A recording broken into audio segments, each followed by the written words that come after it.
Primera es que la confianza, siendo un activo intangible o siendo un indicador, no se puede comprar.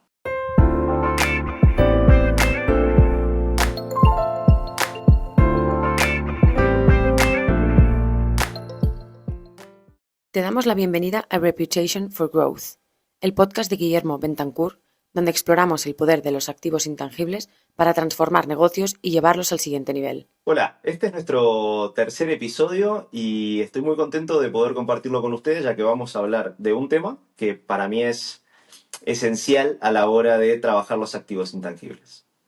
Este tema es la confianza. La confianza como activo intangible, como indicador, como lugar donde las empresas pueden crecer y generar un mejor entorno con sus stakeholders, sean inversores, sean clientes, sean los empleados, sea el gobierno, sea el regulador.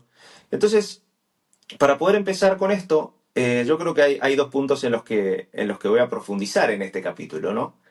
La primera, como dije, la confianza. La confianza, siendo un activo intangible, es la base de toda relación, ya sea entre marcas y clientes, líderes, equipos, e instituciones y sociedad. Al final, nos eligen por esos factores que no se pueden palpar, pero conectan, y como hemos dicho en otros episodios, son el motor que hace que nuestra empresa sea sostenible y que nos elijan cada día. En este episodio, una de las cosas que quiero traer es el informe de Edelman Trust Barometer de 2025 y tiene un motivo especial de por qué lo quiero traer. Ha habido unos cambios interesantísimos que muestran también cómo la sociedad y la política van hacia un lado donde las empresas empiezan a tener un rol más importante a nivel de confianza en la sociedad. Y también cómo otras entidades o otras organizaciones han sido más golpeadas por, principalmente, y un tema que resalta este informe, es que ha habido un aumento de la desconfianza en algunas entidades como los líderes políticos. También ha habido un aumento muy grande en lo que son la confianza hacia las empresas, cómo la perciben a nivel ético y competente. El ascenso ha sido gigantesco. En este episodio lo que vamos a ver principalmente, además de centrarnos 100% en la confianza como indicador o como activo intangible y cómo han resuelto algunas crisis las empresas, también veremos algunos hallazgos claves del estudio del Edelman Trust Barometer y su impacto en la reputación y el liderazgo, tanto en entidades como en el rol del líder. Cosas que van apareciendo en este informe del 2025, ¿no? Algunos datos claves. Principalmente es la desconfianza hacia el mensaje, hacia la narrativa. Hay un miedo que se ve en el propio informe hacia que los líderes nos mientan y ha alcanzado un máximo histórico. Principalmente yo creo que se ve en líderes gubernamentales, pero también en los empresariales. ¿Qué es lo que vemos acá como distinto en lo que es el liderazgo empresarial? Es que hay un trabajo muy fuerte desde ya hace tiempo que se intensificó en 2020 en la pandemia y hoy se ve ese aumento en 19 puntos de la confianza hacia las empresas, que no se ve en el sector gubernamental. Y creo que el escenario político que estamos viendo con los diferentes cambios de gobierno también nos muestra algunos indicadores donde las empresas y los líderes empresariales están empezando a tener un rol más importante a la hora de aportar valor a la sociedad y generar cambios. ¿Por qué? Porque hay algunas cosas que para mí son importantes. Primero, la gestión preventiva que están haciendo constante a nivel reputacional, la coherencia en la narrativa que están teniendo los líderes empresariales a diferencia de otros líderes, y también accionables. Es decir, los accionables muestran que se hacen cosas y que se ven plasmadas en la realidad, que pueden gustar más o menos, sí, pero que al final lo que está buscando la gente es que haya algo en el terreno práctico, ¿no? Que se pueda tangibilizar y que se pueda ver cómo esto tiene un retorno hacia la sociedad. Por otro lado, implicaciones para las empresas. al final la transparencia juega un rol fundamental. ¿Por qué? Porque se vuelve un diferenciador estratégico. Este diferenciador estratégico lo que hace es que si podemos comunicar, ser transparentes, mostrar los números, mostrar lo que estamos haciendo internamente cada uno de nuestros departamentos, esto lo que nos va a dar es que puedan ver de cierta forma nuestro propósito o el por qué estamos trabajando o lo que queremos transmitir a nuestros diferentes stakeholders. Es verdad que es muy dinámico también a lo largo del tiempo esa percepción y las demandas que nos pueden llegar a generar los stakeholders, ¿no? Pero manteniendo ese hilo narrativo, esa coherencia entre el discurso y la acción, ha logrado ubicar en este indicador o activo intangible que llamamos confianza, acciones claves que la recuperan. Iremos midiendo un poco en este aspecto cuáles son, desgranando eso. Y siempre se me viene a la cabeza, o por lo menos en este caso se me viene a la cabeza, el caso de Johnson Johnson en la década de los 80, ¿no? Con el producto aquel que lanzaron al mercado que se llama Tylenol. Este producto, lo que pasó, para ponerlos en contexto, es que en una zona específica de Chicago fallecieron 7 personas por consumir ese medicamento, ya que había sido adulterado y tenía altas dosis de cianuro. Un problema que quizás puede ser ajeno a la empresa, pero no, porque al final la afecta directamente. ¿Cuáles fueron algunas de las cosas que se trabajaron a nivel de Johnson Johnson? Bueno, la primera, ser transparente, mostrar que el problema existía y dar soluciones claras. Que el líder aparezca y pueda ser el principal portavoz de esos notas de prensa o de esos statements que hacían para afuera.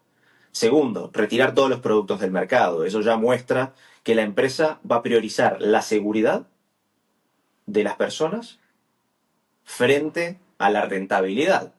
Esta acción de quitar más de 30 millones de productos del mercado le costó unos 100 millones de dólares. Pero esto es algo que es muy importante. Salir, hablar, comunicar. Y después de que la crisis está investigada, trabajando directamente y estrechamente y mostrando que se trabaja con, por ejemplo, la FDA de forma muy cercana, está mostrando que la empresa está dispuesta a colaborar para solucionar este problema y no es ajeno ni tampoco hace una visión lateral del problema. Es decir, el problema sucedió, lo asume y lo gestiona. ¿Cuáles fueron los outcomes de esto después de que pasa la crisis? Una cosa muy importante. Acciones muy claras en los productos que recuperan la confianza. Primero, Johnson Johnson desarrolla dentro de sus productos un mecanismo anti-manipulación y anti-violaciones de los productos o de los propios envases.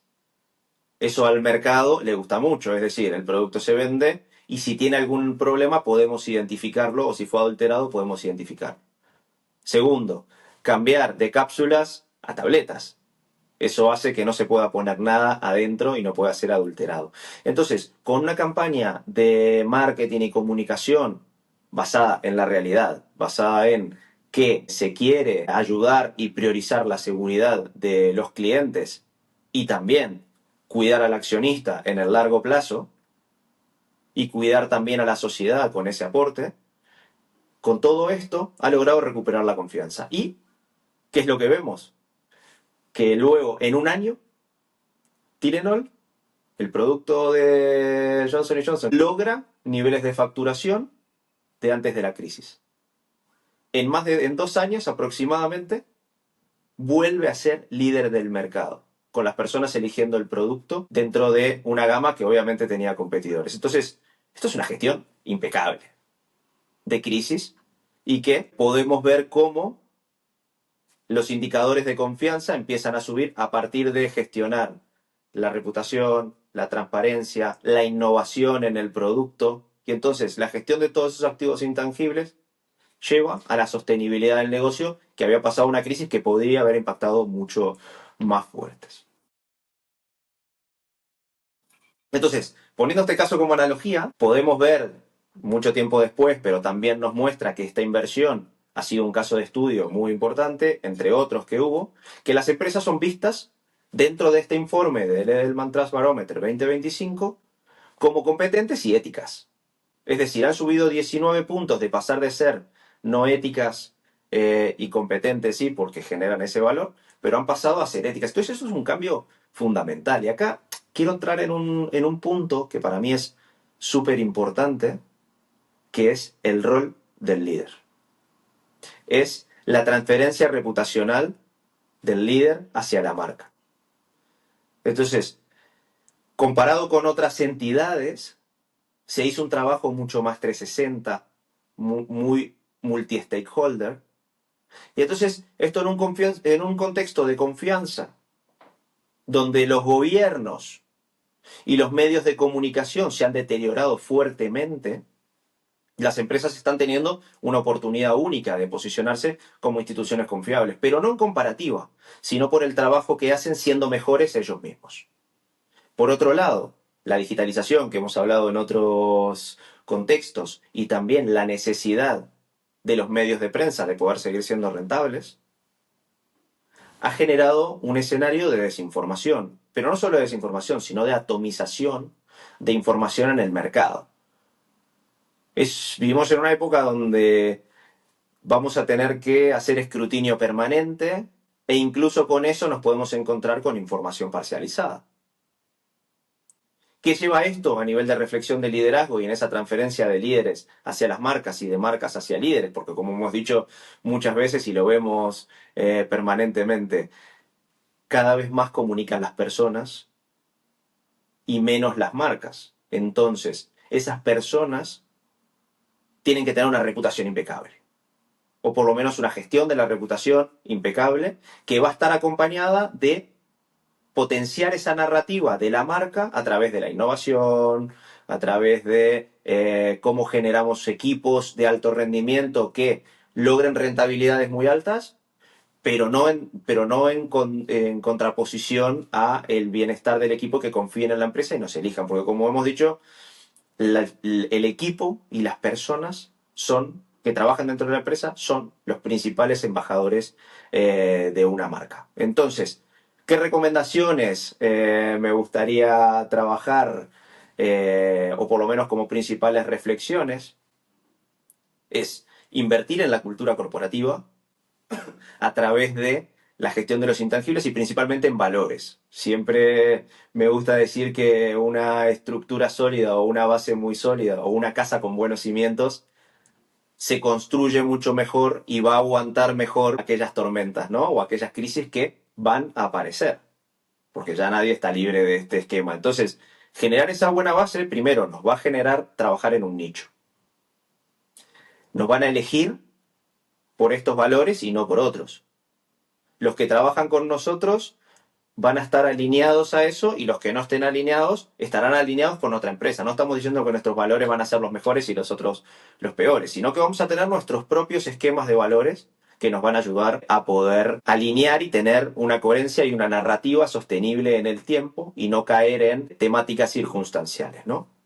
Después, fomentar la comunicación clara y constante de los stakeholders. En este nuevo mundo digital, donde tiene un rol fundamental la información, bueno, generar a través de la comunicación, que va a tener un rol mucho más importante y profundo que lo que tenía antes, y me animo a decir también que el PR ya va a dejar de ser periférico, va a ser una ecuación central dentro de las empresas acompañadas por un eje transversal que va a ser la reputación y que va a estar liderada por comunicación. Entonces, fortalecerse a través de esa transparencia, no solo serlo, sino también parecerlo, y también evitar parecerlo y no serlo, porque al final eso genera un desalineamiento en expectativas, es algo que van a tener que trabajar las empresas fomentando constantemente esa ética, esa transparencia y también comunicarla para que sean reconocidos por él. Luego, las empresas, como habíamos dicho, son instituciones que cada vez parecen ser más confiables. En un contexto global, el sector empresarial sigue siendo la institución con mayor nivel de confianza. Es decir, en términos comparativos, un 62% por encima de gobiernos y medios de comunicación. Es decir, los empleados y clientes confían más en las empresas que en otras instituciones. Es verdad que también en el sector empresarial, dentro de un mismo producto o servicio, vamos a tener varias opciones. Entonces la posibilidad de poder alinearse con una es mayor que con un gobierno. En un medio de comunicación, ahí sí, tenemos que ser más críticos, porque hay muchos y la confianza igual ha caído. Entonces tenemos que ver cuál es el problema. El problema es que se prioriza vender el contenido, se prioriza transmitir un contenido a partir de lo que quieren decir las organizaciones y se deja de lado el rigor crítico. Bueno, no lo sé. Podemos tener ciertas inclinaciones de cómo esto afecta o no, pero no va a ser la temática de hoy. Entonces, lo que sí va a ser la temática de hoy es la responsabilidad adicional que recae en los líderes por ser hoy la institución más confiable de las empresas, ¿no? Es decir, en el caso de las empresas ha sido mejor gestionado y consecuentemente esos líderes esa responsabilidad la han sabido gestionar para poder mejorar ese activo. En el caso de otras organizaciones, la gestión quizá ha tenido ciertas fallas y entonces los indicadores de confianza han caído fuertemente porque no se ve el outcome, o por lo menos no se percibe el outcome que esperado para poder reforzar esa confianza. Entonces, algunas reflexiones y sugerencias para los líderes, seas una empresa pequeña, seas un founder o seas una empresa grande.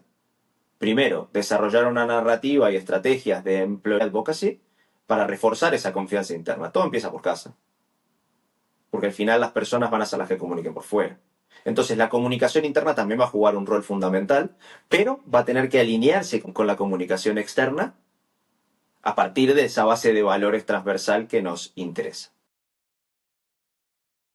Segundo punto importante, y esto también sale de este Trust Barometer 2025 de Edelman, ¿no?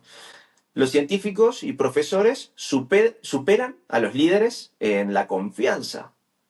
Y este dato, parece que estamos hablando de otro segmento, pero a lo que quiero ir con esto es que si este tipo de expertos generan confianza, y una cosa que han hecho muy bien las empresas es que los líderes han ocupado también un rol de docentes dentro de las empresas, de poder guiar desde esa base de valores su conocimiento y experiencia, siendo líderes corporativos, pero también educadores, adoptando ciertas posturas que basadas en los datos de la empresa, en los datos del contexto y en los datos de la realidad, se transforman para poder generar estructuras más sólidas, pero no más sólidas porque sean más corporativas, sino más sólidas porque entendemos la visión desde el mismo lugar. Entonces, estos nuevos líderes, que además también son guías, educadores, o empiezan a hablar de otros temas que no son únicamente financieros,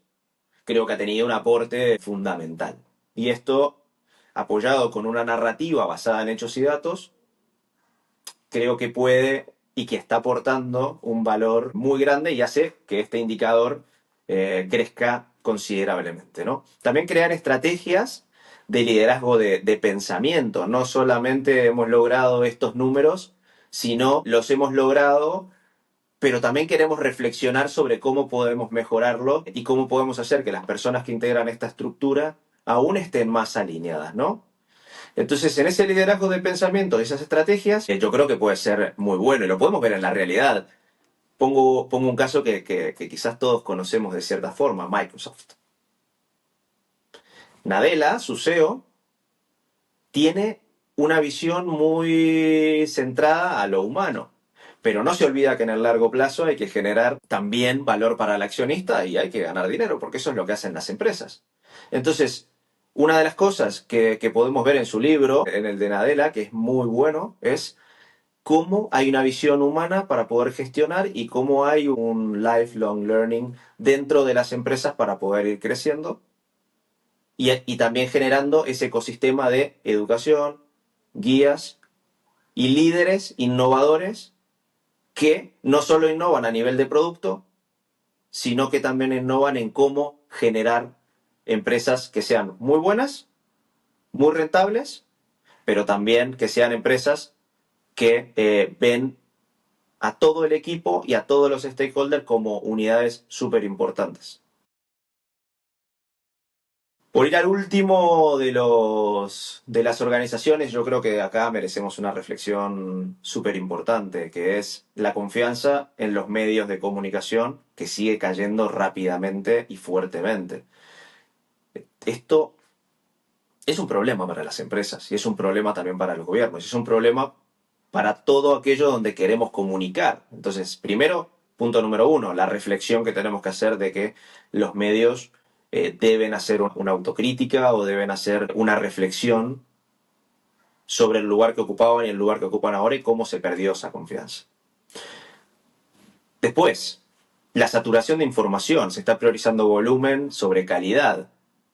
Se está priorizando el clickbait para que hagan clic y poder rentabilizar frente a la calidad de un titular o de un texto. Entonces esto erosiona la confianza, porque cuando ingresamos al artículo nos encontramos con algo que quizás no es tan potente o a nivel analítico o a nivel periodístico, y se genera un desajuste en las expectativas de lo que esperamos de un periódico que estaba muy bien posicionado. Entonces hay un desajuste de expectativas. Entonces, el otro problema que sucede con esto es que las empresas y los líderes se encuentran con que van a tener que empezar a crear plataformas.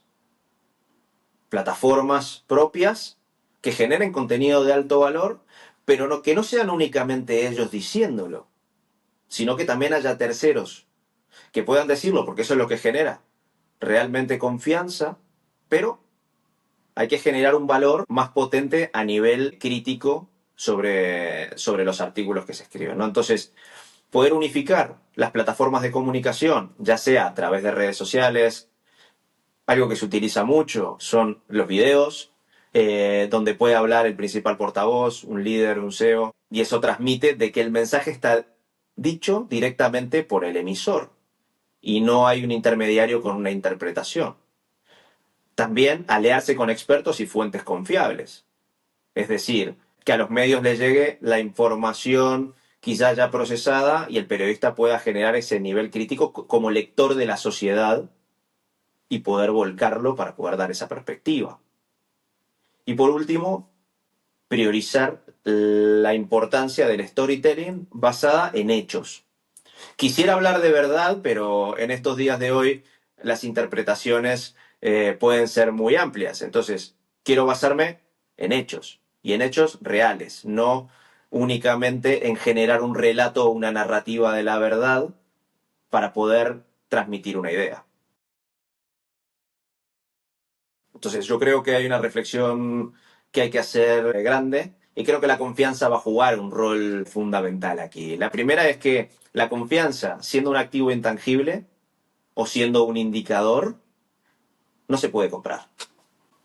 Es decir, hay que trabajarla permanentemente a través de estos activos intangibles que hemos hablado y que hemos nombrado varias veces, con una visión multi-stakeholder, es decir, jerarquización de nuestros stakeholders y poder identificar dónde tenemos que ir apuntando.